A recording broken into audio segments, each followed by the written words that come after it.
कि माकान अली नबी की वल्लदीना आमनु अन यस्तगफिरू लिल मुशरिकीना, ये था कि आप सल्लल्लाहु अलैहि वसल्लम को बताया अल्लाह ताला ने कि ए नबी और वो लोग जो ईमान लाए, तुम पर ये जायज नहीं कि तुम मुशरिकों के लिए दुआए मगफिरत या जनाजे की नमाज, वो मुफस्सिरीन लेके आते हैं कि जनाजे की नमाज भी पढ़ा सके। दुआए मगफिरत तो उन लोगों के बारे में होती है जो जिंदा हो, चाहे वो मुशरिक हो चाहे मुसलमान हो, वो जिंदा लोगों के बारे में होती है। वफात के बाद अब तौबा का दरवाजा बंद हो जाता है, इसीलिए और दुआ मगफिरत वफात के बाद नहीं करनी चाहिए।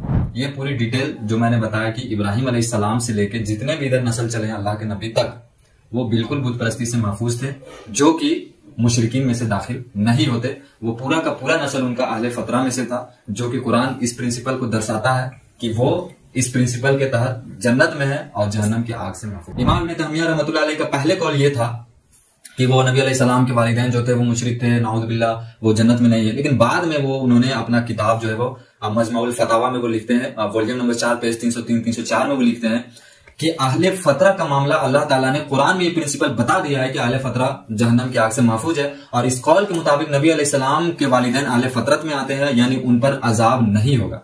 दूसरा चीज है सही मुस्लिम की 203, जिसमें आप सल्लल्लाहु अलैहि वसल्लम उनको आवाज देके बुलाते हैं दोबारा से और कहते हैं कि देखो तुम्हारा बाप और मेरा बाप जहन्नम में, मन अबी व अबा का फिन्नार। ठीक है, ये अल्फाज है। अब इससे ये कहते हैं कि देखें कि अल्लाह के नबी ने तो खुद कह दिया है कि मेरे वालिद नाऊज़ बिल्लाह जहन्नम में। सूरतुल अनाम में इब्राहिम अलैहिस्सलाम के बारे में जो जिक्र आया है, वह क़ाल ली अबीही आज़रा, ये आज़रा उनका चचा का नाम है। ठीक है, वत्तखीदु असनामन आलिहा, यानी वो इब्राहिम अलैहिस्सलाम अपने चचा अजर से कह रहे थे कि क्या तुम बुतों को माबूद बना लिए हो। ये कुरान की आयत है। अब ये उनका जो यहाँ अभी ही का अल्फाज है, यानी बाप इसके मुराद है, लेकिन अजर उनका चचा था। तो कुरान ये कंसीडर कर चुका है कि बाप का जो लक़ब है ना वो चचा के लिए भी यूज कर सकते हैं। तो इट मीन्स कि अगर वहां पे कहा गया है मन अबी व अबा का फिन्नार, तो इस बाप का जो लक़ब यहाँ पे यूज हुआ है वो डेफिनेटली उनके चचा के लिए है, उनके बाप अब्दुल्ला के लिए नहीं है। ठीक है, और मेरा मौकिफ यह है कि यहाँ पे चचा से मुराद उनका चचा अबू लहब है, यहाँ पे बाप से मुराद उनका चचा अबू लहब है। अब इसके लिए सही मुस्लिम की भी रिवायत है कि बाप का लक़ब चचा का मिसल है, यानी चचा जो है वो बाप का मिसल है। ये सही मुस्लिम की रिवायत है। साथ में अल्लाह के नबी फरमाते हैं कि मैं अल्लाह से यह भी इजाजत मांगा कि मैं अपने वालिदा के लिए दुआए मगफिरत करना चाहता हूं, तो अल्लाह ताला आप हमें हुक्म दे। अल्लाह ताला इस चीज से मना फरमा देते हैं। अब ये जो लोग इस हक में है कि नबी अलैहिस्सलाम के वालिदैन जन्नत में नहीं है, वो इस चीज को एक प्रूफ और दलील बनाते हैं कि देखिए अगर अल्लाह ताला उनके वालिदैन को जन्नत में डालना चाहता या डाला होता तो यहाँ पे दुआए मगफिरत की जाती। अब यहाँ पे मैं एक पॉइंट आउट कर देता हूँ कि जो लोग ये समझते हैं कि उस हदीस में अल्लाह के नबी को रोका गया, और रोकने की वजह ये समझते हैं कि रोका गया इट मीन्स कि वो जहन्नम में है, जन्नत में नहीं है। अगर वहां पे अल्लाह के नबी को दुआ करने की इजाजत मिल गई होती और अल्लाह के नबी दुआ कर लिए होते, तो मुझे आप ये बताएं कि लोग ये समझते ना कि वो जरूर जहन्नम में होंगे, इसीलिए अल्लाह के नबी ने दुआ मगफिरत की। ये पॉइंट निकल सकता था। जब दुआ नहीं हुई है तो यहाँ पे रॉन्ग डायरेक्शन में जाया जा रहा है, और दुआ हो जाती तो इसमें 100% श्योरिटी था कि और ज्यादा लोग गुमराह हो जाते। तो यहाँ टोटली बात यह है कि दुआ नहीं करने का मकसद यह था कि लोगों का गलत गुमानी से बचा जाए। ठीक है, यहाँ पे ये मकसद ये नहीं था कि दुआ ना करने का मकसद ये है कि लोगों ये समझने लगो कि अल्लाह के नबी के वालिदैन जन्नत में नहीं है। ये बात है। तो अल्लाह ताला का हिकमत जो हम लोगों को समझ में नहीं आता है और हम गलत बयानी कर लेते हैं। ठीक है, सूरह आल इमरान में मरियम अलैहिस्सलाम जो ईसा अलैहिस्सलाम की वालिदा है, ठीक है, मुझे आप बताएं इनको इज्जत किस लिए मिली हुई है। इनको इज्जत इसलिए मिली हुई है कि इनके जो बेटे थे ईसा अलैहिस्सलाम, अल्लाह ताला ने इनको एक पाकीज़ा औरत बनाया और इनसे एक ऐसा मुअज्जिज़ा अल्लाह ताला ने ऐसा काम लिया है ईसा अलैहिस्सलाम के जरिए से, जो कि पूरे उम्मत में आप समझ ले कि एक ऐसा मुअज्जिज़ा है जो कि अनसीन है। सूरह तहरीम में भी आता है कि मरियम इमरान की बेटी बहुत पाकीज़ा औरत है, इसकी जो दामन की हिफाजत है उसकी हिफाजत की जिम्मेदारी अल्लाह ने ली है। ये इतना बड़ा पॉइंट है, और इसकी वजह सिर्फ और सिर्फ एक है, इनका जो बेटा है ईसा अलैहिस्सलाम वो नबी था, वो अल्लाह ताला की तरफ से चुना गया था। अब मुझे बताएं कि इमामुल अंबिया कौन है। इमामुल अंबिया सैयदुल आखिरीन शफीउल मुज़निबीन मोहम्मद रसूलुल्लाह है, यानी इनके भी ईसा अलैहिस्सलाम के भी इमाम कौन है, मोहम्मद रसूलुल्लाह।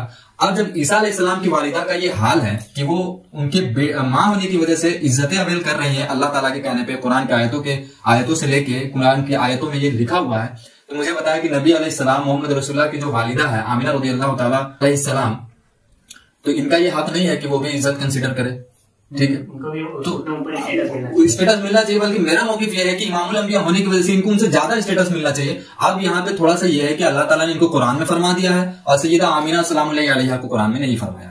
इसमें सोचने का नजरिया बदलना है, जो कि अल्लाह ताला हुक्म देता है कि अपने रब के बारे में या अहले ईमान के बारे में तुम हुस्न जन रखा करो कि अल्लाह ताला उनके साथ सही बर्ताव, सही सलूक करेगा। तो हमारे ये हुस्न जन है, सही सोच है, अच्छा सोच है कि नबी अलैहिस्सलाम के वालिदैन हक पर है और वो जन्नत में है। और जो शख्स ये अकीदा रखता हो कि नबी अलैहिस्सलाम के वालिदैन जन्नत में नहीं है, मुझे ये बताएं कि कयामत वाले दिन जब नबी अलैहिस्सलाम से मुलाकात होगा, उस शख्स का जो ये अकीदा रखता हो कि उनके वालिदैन जन्नत में नहीं है, मुझे ये बताएं कि वो नबी अलैहिस्सलाम का जो है वो सामना कर पाएगा? आप मुझे ईमान से बताएं, वो सामना कर ही नहीं पाएगा। अगर यहाँ पे मोहब्बत का एलिमेंट नहीं होता नबी अलैहिस्सलाम का, तो वो कब्र पे जाके रोते नहीं, अल्लाह ताला से इजाजत नहीं मांगते रोने का। तो मोहब्बत का एलिमेंट था। मेरा बात मानिए, अब मैं गारंटी देता हूं कि अगर कयामत वाले नबी अलैहिस्सलाम से मुलाकात हुई तो आप इसका सामना नहीं कर पाइएगा, इसीलिए आप अपना मौक़िफ़ बदल दीजिए। ये पहला चीज था। दूसरा चीज बदल दीजिए, ये नरमी इख्तियार। हाँ, ये नरमी इख्तियार है। इसमें आपका कोई ईमान और इसका जन्नत और जहन्नम का फैसला नहीं होने वाला है। लेकिन अगर आप इस मौके पर चले जाइएगा तो नबी अलैहिस्सलाम आपसे नाराज रहेंगे, ठीक है। इसीलिए आप अपना मौक़िफ़ बदल दीजिए। और अगर आप इस चीज को कह रहे हैं कि इस बात में खामोश रहना चाहिए, मतलब कि टोटली खामोश, ये उतना बड़ा मुद्दा नहीं है हराम हलाल का या ये शिर्क और ईमान का फैसला नहीं होने वाला कि आप इसको हर जुम्मे के खुतबे में बयान करें, या जो लोग पूछे कि सारा चीज बता कि नहीं मुशरिक है, ये है वो है, इनके बारे में खामोश, ये सारा चीज बंद कर दीजिए। आप सही मौक़िफ़ अडॉप्ट करिए। देखिए, ये बात ऐसा है कि अगर ये बात इतना ही मुद्दे वाली बात होती तो नबी अलैहिस्सलाम से उनके सहाबी जरूर पूछते, क्या नबी आपके वालिदैन के बारे में क्या है, वो जन्नत में है, जहन्नम में है, क्या मामला है वो। लेकिन आपको किसी भी रिवायत में ये नहीं मिलेगा कि अल्लाह के नबी से किसी सहाबा ने ये बात पूछी हो या इस मामले में डिस्कस हुई हो, ठीक है। मैं ये बात डिस्कस कर देना इसीलिए चाहा कि ये सारा चीज आप तक खुले और लोगों को ये एडुकेट हो कि नबी अलैहिस्सलाम के वालिदा के बारे में जैसा कि सहाबा किराम ने अपने जबान को खामोश रखा है, वैसा ही हमें खामोश रखना है। जुम्मे के खुतबों में ये आयतें बता के ये कह देने से फिर नहीं होगा और फिर बाद में कह देना कि जुबान को खामोश रखना है। ये नहीं, खामोश रखने से मुराद है कि इस मुद्दा को आपको छेड़ना ही नहीं है। आप अपने जहन में अपना मेंटालिटी ये सेट कर लें कि नबी अलैहिस्सलाम के वालिद हो चाहे वालिदा हो, ये समझे कि इज्जत वाला है, इनका मकाम वही है जो ईसा इब्न मरियम रज़ियल्लाहु ताला अन्हु अलैहिस्सलाम का है, उस वैसा ही मकाम हमारे नबी अलैहिस्सलाम के वालिद मोहतरम वालिदा का है। अस्सलामु अलैकुम व रहमतुल्लाहि व बरकातुहू। वालेकुम अस्सलाम। हम नबी सल्लल्लाहु अलैहि वसल्लम के बारे में तो जानकारी रखते हैं और उनके बारे में हमें पता भी है कि वो आखिरी नबी है, हमारे ईमान का हिस्सा है वो। लेकिन उनके वालिदैन का दीन में क्या मकाम है, इससे बहुत लोग महरूम हैं।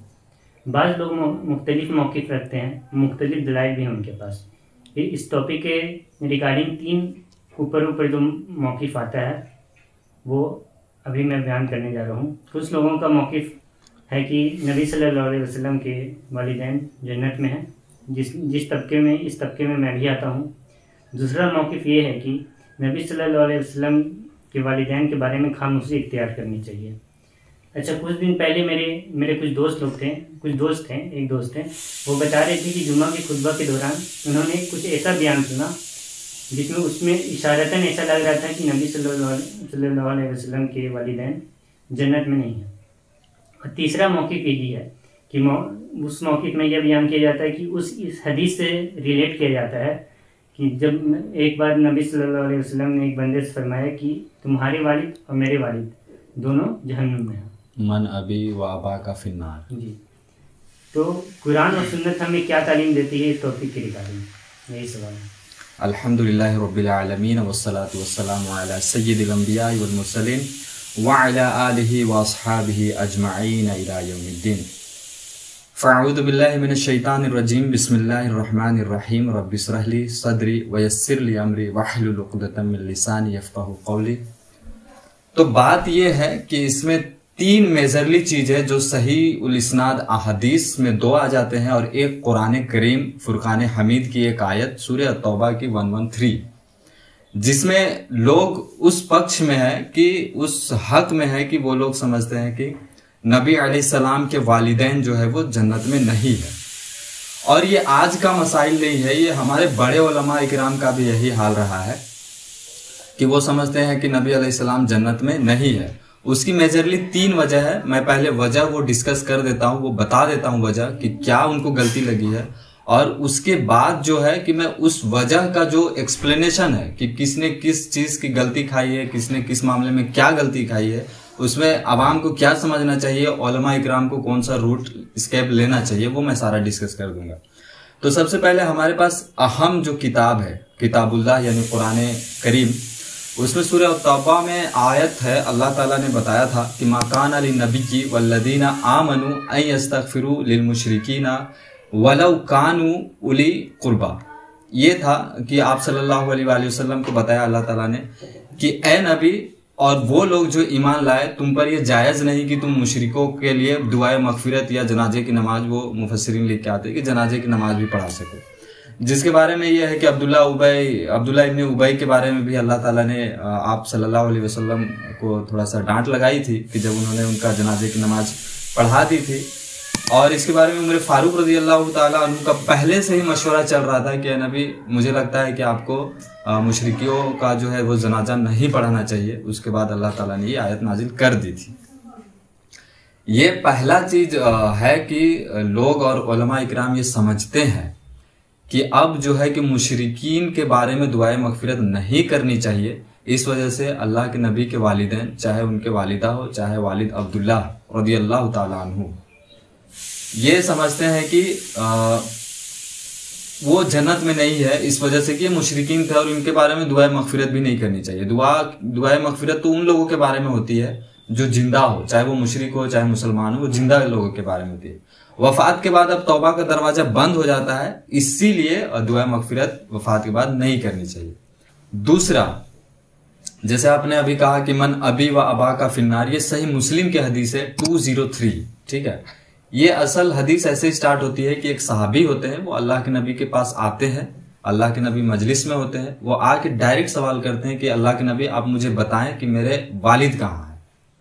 तो अल्लाह के नबी कह देते हैं कि तुम्हारा वालिद जहन्नम में है। अब ये सुनना होता है कि वो सहाबी रो पड़ते हैं और वो जाने लगते हैं। तो इतने में आप सल्लल्लाहु अलैहि वसल्लम उनको आवाज दे के बुलाते हैं दोबारा से और कहते हैं कि देखो तुम्हारा बाप और मेरा बाप जहन्नम में है, मन अबी व अबा का फिन्नार, ठीक है, ये अल्फाज है। अब इससे ये कहते हैं कि देखें कि अल्लाह के नबी ने तो खुद कह दिया है कि मेरे वालिद नाऊद बिल्लाह जहन्नम में है। तीसरा चीज सही मुस्लिम में, जो कि आप इशारतन अभी बात किए कि कोई साहब जो है वो आपको बताएं कि जुम्मे के खुतबे में भी ये बात सुनी गई और इसमें कहा यह भी गया कि उसमें खामोश इख्तियार करनी चाहिए।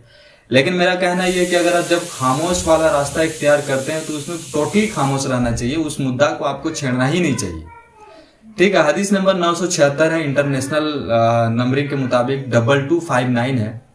उसमें आप सल्लल्लाहु अलैहि वसल्लम मक्का से मदीना या मदीना से मक्का जा रहे होते हैं। तो इतने में वो उनकी वालिदा जो है सैयदा आमिना रज़ियल्लाहु ताला अन्हा व सलामुल्लाहि अलैहा के कब्र की जियारत की दिली ख्वाहिश होती है अल्लाह के नबी के। तो वो अल्लाह से इजाजत तलब करते हैं, तो इजाजत मिल जाती है। फिर वो इजाजत तलब ये भी करते हैं कि उनकी कब्र में वो रोएं और अपनी मोहब्बत का इजहार करें, तो उनको ये भी इजाजत मिलती है। साथ में अल्लाह के नबी फरमाते हैं कि मैं अल्लाह से ये भी इजाजत मांगा कि मैं अपने वालिदा के लिए दुआए मगफिरत करना चाहता हूं, तो अल्लाह ताला आप हमें हुक्म दे। अल्लाह ताला इस चीज से मना फरमा देते हैं।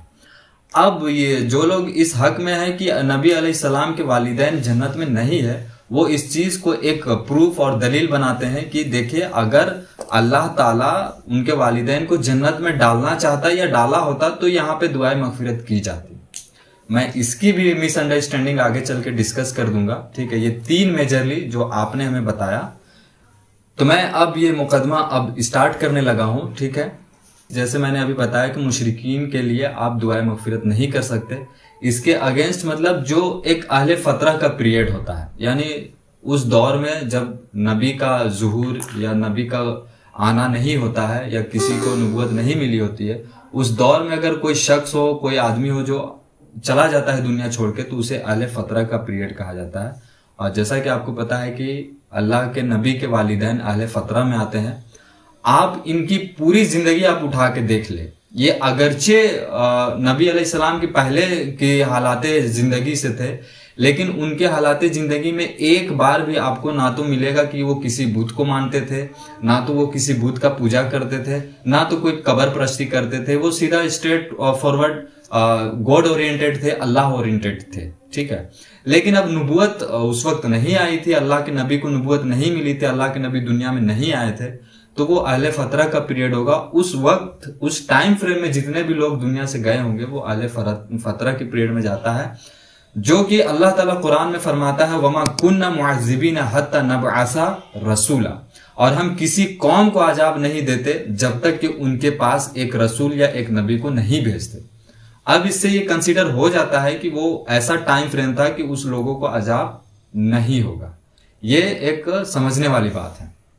देखिए ये बात ऐसा है कि अगर ये बात इतना ही मुद्दे वाली बात होती तो नबी अलैहिस्सलाम से उनके सहाबी जरूर पूछते, क्या नबी आपके वालिदैन के बारे में क्या है, वो जन्नत में है जहन्नम में है, क्या मामला है वो। लेकिन आपको किसी भी रिवायत में ये नहीं मिलेगा कि अल्लाह के नबी से किसी सहाबा ने ये बात पूछी हो या इस मामले में डिस्कस हुई हो।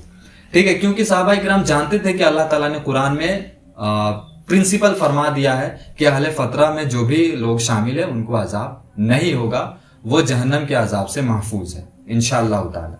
अल्लाह ताला ने अपने जो रसूल को भेजा था उनका पूरा खानदान, पूरा नसब वो पाक साफ था, ना तो कोई शिर्क से वो बालातर थे और ना तो कोई ऐसा काम करते थे जो अल्लाह ताला मना करता हो। ठीक है, सूरह इब्राहिम की ये है कि अल्लाह के नबी इब्राहिम अलैहिस्सलाम ने ये दुआ फरमाई थी और ये कहा भी था कि मेरे खानदान में से, मेरे भाइयों में से ए अल्लाह एक रसूल उठाना। ठीक है, जो बाद में वो दुआ जाके कबूल होती है, जो कि सही बुखारी, सही मुस्लिम और अहादीस की किताबों में भी मिलती है कि अल्लाह के नबी फरमाते हैं कि मैं ईसा अलैहिस्सलाम की खुशखबरी हूँ और इब्राहिम अलैहिस्सलाम की दुआओं का नतीजा हूँ जो अल्लाह ताला ने मुझे ये करके भेजा है। सूरह इब्राहिम आयत में रब्बना ग़फ़िरली वली वालिदैया वलिल मुमिनीना यौमा यक़ूमुल हिसाब, ऐ मेरे रब मुझे, मेरे वालिदैन और सब मोमिनीन को माफ करना उस दिन जब तुम हिसाब कायम करोगे।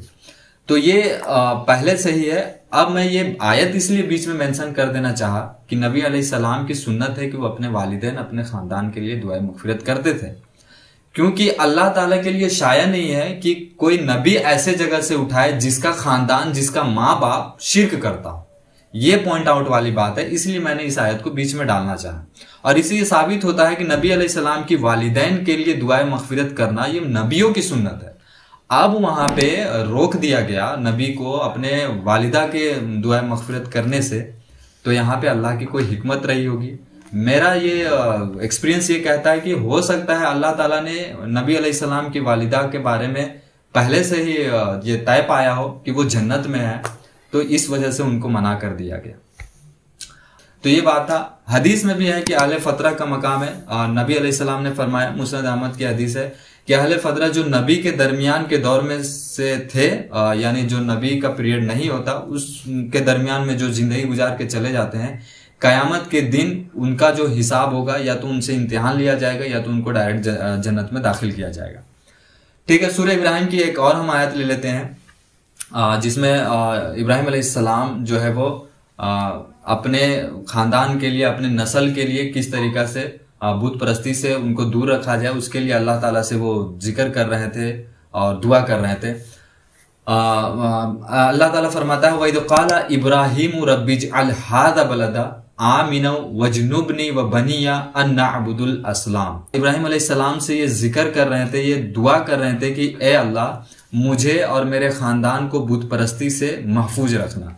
और ये दुआ बाद में कबूल भी होती है। आप मुझे ये बताइए, आपको खुद पता होगा कि इब्राहिम अलैहिस्सलाम का जो नस्ल चला है, इस्माइल इसहाक से लेके इस्माइल अलैहिस्सलाम का फिर जो नस्ल चला है, उसी में से अल्लाह के रसूल पैदा फरमा हुए हैं दुनिया में, वो उसी के नस्ल से है। और ये उनकी दुआ थी जो बाद में जाके कबूल होती है। ठीक है, उसके अलावे मुस्नद अहमद की ही रिवायत है कि अल्लाह ताला, अल्लाह के रसूल ने अपने अवाम में अपने साहबा को ये बताया कि अल्लाह ताला ने मुझे पाक खानदान के से, पाक नसब से पैदा किया। और उसमें आगे चल के अल्लाह के नबी फरमाते हैं, अल्लाह के रसूल ने कहा कि मुझे अल्लाह ने इस्माइल की औलाद में से, जो कि कियाना जो है वो कबीला था, कियाना को चुना और कियाना में से कुरैश को चुना और कुरैश में से बनु हाशिम को चुना और बनु हाशिम में से मुझको चुना नबी के लिए। ये पूरी डिटेल जो मैंने बताया कि इब्राहिम अलैहिस्सलाम से लेके जितने भी इधर नस्ल चले हैं अल्लाह के नबी तक, वो बिल्कुल बुत परस्ती से महफूज थे, जो कि मुशरिकीन में से दाखिल नहीं होते। वो पूरा का पूरा नस्ल उनका अहले फतरा में से था, जो कि कुरान इस प्रिंसिपल को दर्शाता है कि वो इस प्रिंसिपल के तहत जन्नत में है और जहन्नम के आग से महफूज है। अच्छा, इसमें कासिद भाई आप कुछ बोल रहे हैं? हाँ, इसमें एक सवाल आ रहा है कि जैसे आपने कहा कि इब्राहिम अलैहिस्सलाम के बाद इधर बिल्कुल मुशरिक नहीं थे, तो इसमें से नबी सल्लल्लाहु अलैहि वसल्लम के खुद चाचा अबू लहब, उनके बारे में भी आता है। मैंने आपको कहा कि नबी अलैहिस्सलाम तक, ठीक है। इसमें भी आप एक गौर करने वाली बात यह है कि मैं आपको एक बात बता दूं, सही बुखारी में एक हदीस है कि जब नबी अलैहिस्सलाम दुनिया में आए थे और दुनिया में आने की खुशी की वजह से अबू लहब जो था, उस खुशी की वजह से अपनी लौंडियों को आजाद कर दिया था। वो अबू लहब नबी अलैहिस्सलाम से बहुत मोहब्बत करता था, लेकिन टसल में वो कब आया? जब अल्लाह के नबी को नबूवत मिली तब, ठीक है, ये बात है।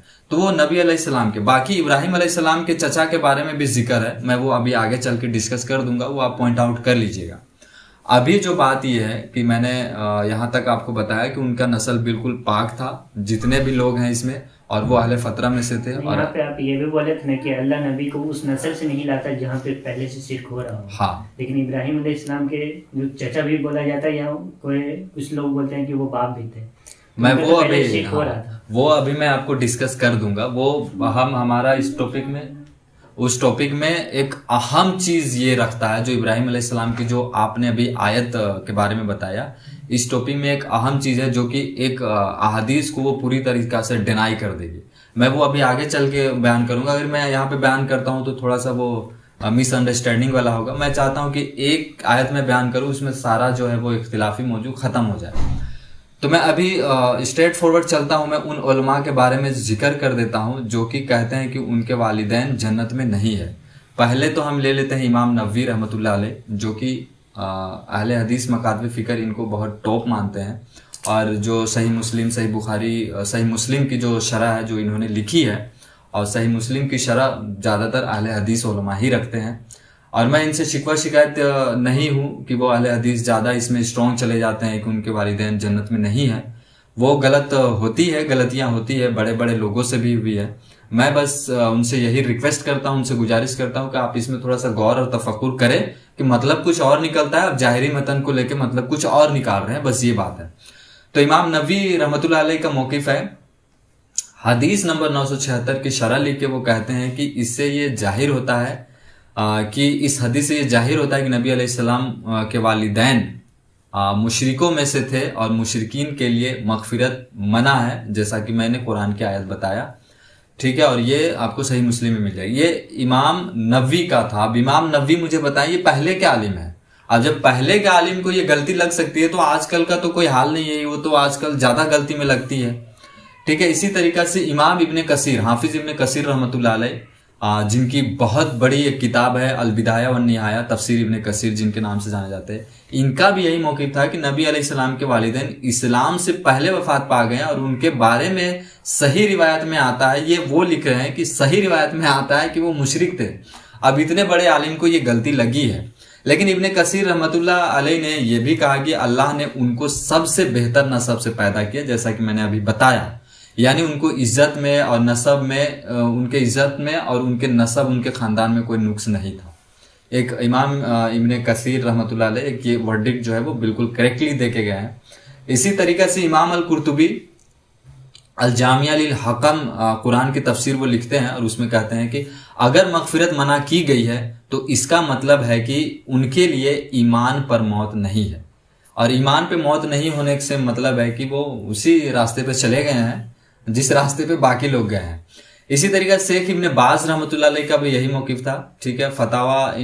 फतवा मकालात में वो लिखते हैं कि सही हदीस से साबित है कि नबी अलैहिस्सलाम के वालिदैन उन लोगों में से हैं जिन्होंने शिर्क पर वफात पाई है।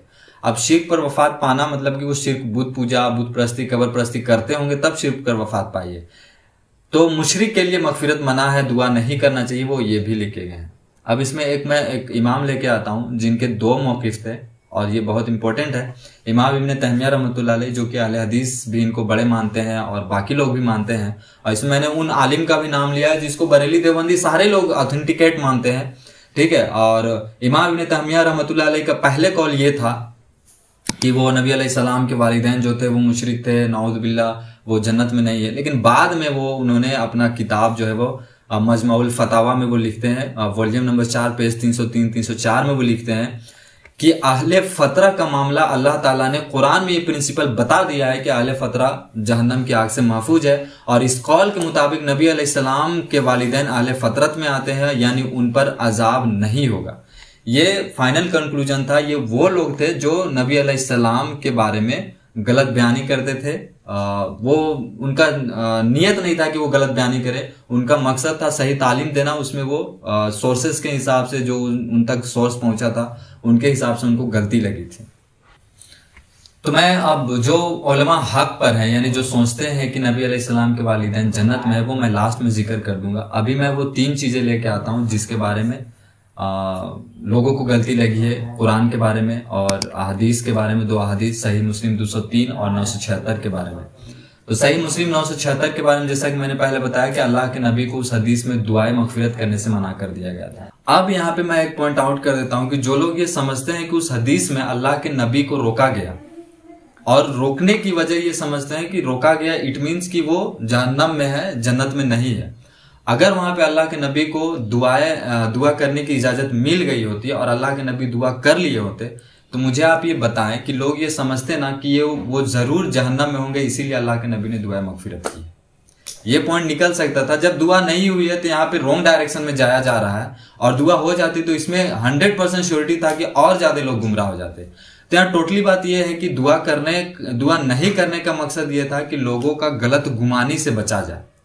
ठीक है, यहाँ पे ये मकसद ये नहीं था कि दुआ ना करने का मकसद ये है कि लोगों ये समझने लगो कि अल्लाह के नबी के वालिदैन जन्नत में नहीं है। ये बात है। तो अल्लाह ताला का हिकमत जो हम लोगों को समझ में नहीं आता है और हम गलत बयानी कर लेते हैं। ठीक है, ये पहला चीज है। बस इसमें सोचने का नजरिया बदलना है, जो कि अल्लाह ताला हुक्म देता है कि अपने रब के बारे में या अहले ईमान के बारे में तुम हुस्न जन रखा करो कि अल्लाह ताला उनके साथ सही बर्ताव, सही सलूक करेगा। तो हमारे ये हुस्न जन है, सही सोच है, अच्छा सोच है कि नबी अलैहिस्सलाम के वालिदैन हक पर है और वो जन्नत में है। और जो शख्स ये अकीदा रखता हो कि नबी अलैहिस्सलाम के वालिदैन जन्नत में नहीं है, मुझे ये बताएं कि कयामत वाले दिन जब नबी अलैहिस्सलाम से मुलाकात होगा, उस शख्स का जो ये अकीदा रखता हो कि उनके वालिदैन जन्नत में नहीं है, मुझे ये बताएं कि वो नबी अलैहिस्सलाम का जो है वो सामना कर पाएगा? आप मुझे ईमान से बताएं, वो सामना कर ही नहीं पाएगा।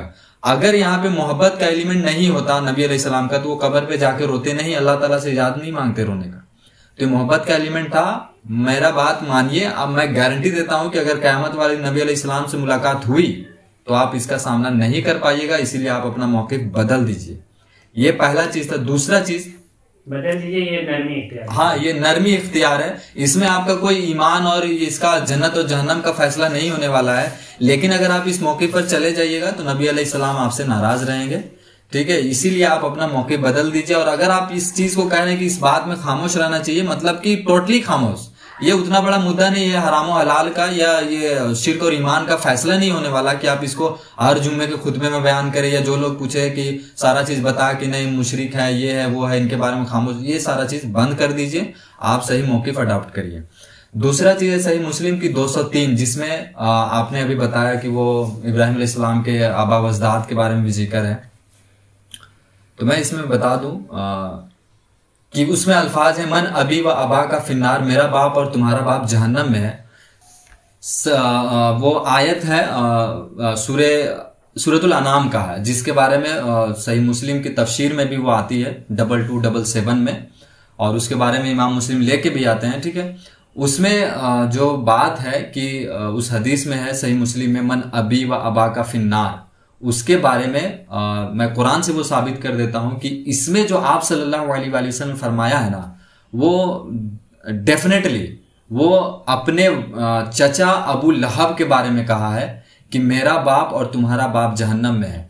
अब ये बाप का अल्फाज ना अपने चचा के बारे में कहा है, तो हो सकता है वो अबू तालिब के बारे में भी कह रहे हो, वही तो चचा लगता है। नहीं, इसमें बेसिकली आप देखे जाए तो नबी अलैहिस्सलाम अबू तालिब के बारे में नरमी रवैया इख्तियार करते थे। तो मेरा मौक़िफ़ यहाँ पे ये है कि नबी अलैहिस्सलाम ने वहां अबू लहब के बारे में बताया था, क्योंकि एक हदीस में भी आया कि अबू तालिब के बारे में आया है कि वो जहन्नम में, लेकिन सबसे निचला दर्जा की जहन्नम में। तो ठीक है, इसमें मतलब आप ये कंसीडर कर लें कि ये उनके वालिद मोहतरम अब्दुल्ला के बारे में नहीं था।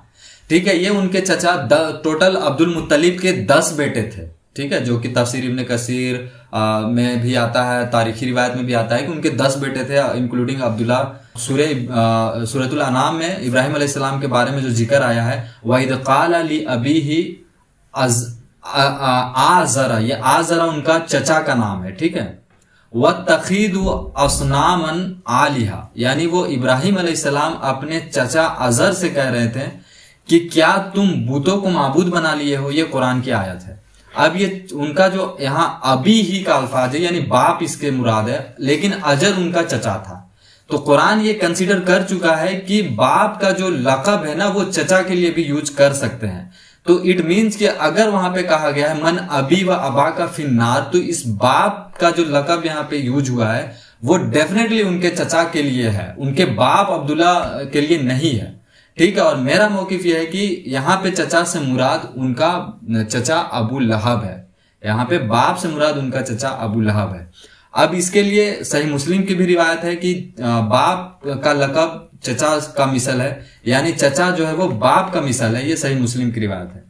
ये था मेरा मौकिफ जो दूसरे चीज को कंसीडर करता है। मैं लास्ट टॉपिक की तरफ आने वाला हूं, जिससे मैं एक मिसाल दूंगा, जिससे आपको ये कंक्लूड हो जाएगा कि नबी अलैहिस्सलाम के चाहे वालिद हो चाहे वालिदा हो, वो जो है कि जन्नत में है, और ना उनको कोई ये कह सकता है कि वो जहन्नम है। और ये आप खुद कंसीडर कर लीजिएगा। सूरह आल इमरान में मरियम अलैहिस्सलाम जो ईसा अलैहिस्सलाम की वालिदा है, ठीक है, मुझे आप बताएं इनको इज्जत किस लिए मिली हुई है। इनको इज्जत इसलिए मिली हुई है कि इनके जो बेटे थे ईसा अलैहिस्सलाम, अल्लाह ताला ने इनको एक पाकीज़ा औरत बनाया और इनसे एक ऐसा मुअज्जिज़ा अल्लाह ताला ने ऐसा काम लिया है ईसा अलैहिस्सलाम के जरिए से, जो कि पूरे उम्मत में आज समझ ले कि एक ऐसा मुअज्जिज़ा है जो कि अनसीन है, मतलब दिख तो रहा है लेकिन कोई समझ नहीं पा रहा है, ठीक है। तो जो कि सूरह आल इमरान में मरियम अलैहिस्सलाम के बारे में जिक्र है, वइद क़ालल मलाइकतु या मरियम इन्नल्लाह अस्तफ़ाकी व तहरीकी, इस तरीका से आयत कंसीडर होता है, चलता है आगे। जबकि फरिश्ता कहते हैं कि मरियम अल्लाह ने तुझे चुना है, तुझे पाक किया है। ये सारे अल्लाह ताला मरियम अलैहिस्सलाम की इज्जत में इजाफा करते हैं, उनकी फजीलत बयान करते हैं, ठीक है। इसी तरीका सूरह तहरीम में भी आता है कि मरियम इमरान की बेटी बहुत पाकीज़ा औरत है, इसकी जो दामन की हिफाजत है उसकी हिफाजत की जिम्मेदारी अल्लाह ने ली है। ये इतना बड़ा पॉइंट है, और इसकी वजह सिर्फ और सिर्फ एक है, इनका जो बेटा है ईसा अलैहिस्सलाम वो नबी था, वो अल्लाह ताला की तरफ से चुना गया था। अब मुझे बताएं कि इमामुल अंबिया कौन है। इमामुल अंबिया सैयदुल वल आखिरीन शफीउल मुज़निमीन मोहम्मद रसूलुल्लाह है, यानी इनके भी ईसा अलैहिस्सलाम के भी इमाम कौन है, मोहम्मद रसूलुल्लाह।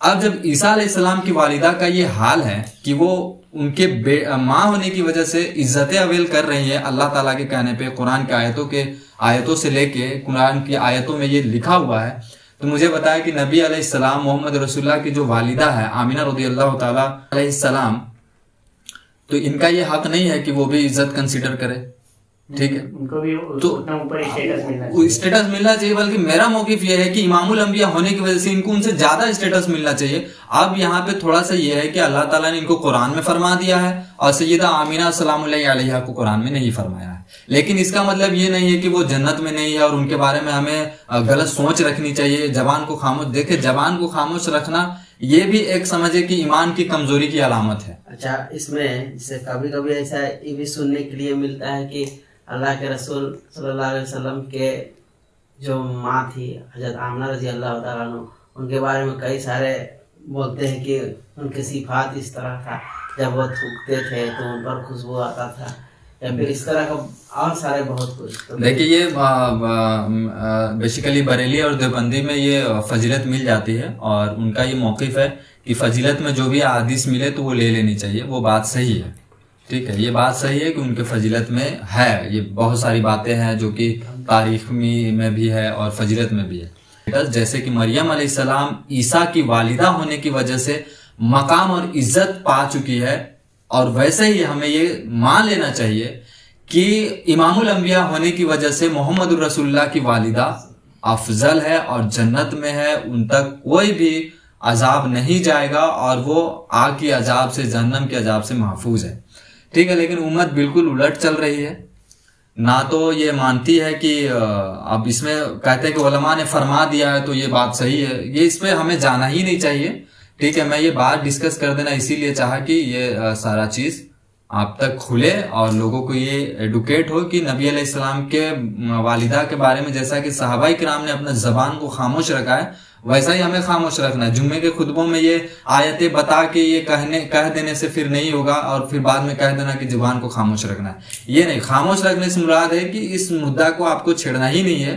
आप अपने जहन में अपना मेंटालिटी ये सेट कर लें कि नबी अलैहिस्सलाम के वालिद हो चाहे वालिदा हो, ये समझे कि इज्जत वाला है, इनका मकाम वही है जो ईसा इब्ने मरियम रदियल्लाहु ताला अन्हु अलैहिस्सलाम का है, उस वैसा ही मकाम हमारे नबी अलैहिस्सलाम के वालिदे मोहतरम वालिदा का है।